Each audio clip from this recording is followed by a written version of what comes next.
తెలుగు భాషలో కుల సమీకరణం అంటాం. వీళ్ళు రాజకీయ భాషలో సోషల్ ఇంజనీరింగ్ అంటారు. బీజేపీ ఉత్తరాదిలో చేసింది సోషల్ ఇంజనీరింగ్.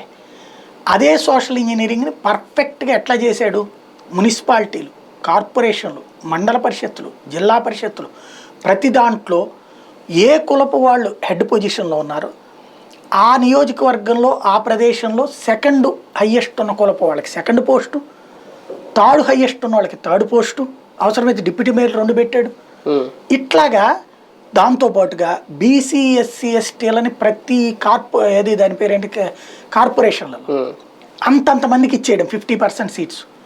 అట్లాగే బీసీల్లో 139 కులాలు ఉన్నాయని అందరికీ తెలిసేటట్టు చేశాడు. ఏ కులాలకి ఇంతకాలం అస్సలు పదవులు రాలేదు. ఫర్ ఎగ్జాంపుల్ నగరాల లాంటి వాళ్ళకి మేయర్ పదవులు ఇవ్వటం, చిన్న పదవులు వచ్చినాయి. నాకు తెలిసి నేను గతంలో ఫీల్డ్లో పనిచేసిన టైంలో అడపారాములు గారు అని చెప్పేసి నగరాల నుంచి స్టాండింగ్ కమిటీ చైర్మన్ అట్లాంటివి వచ్చినాయి. కానీ నగరాలకు ఏకంగా మేయరే ఇచ్చాడుగా.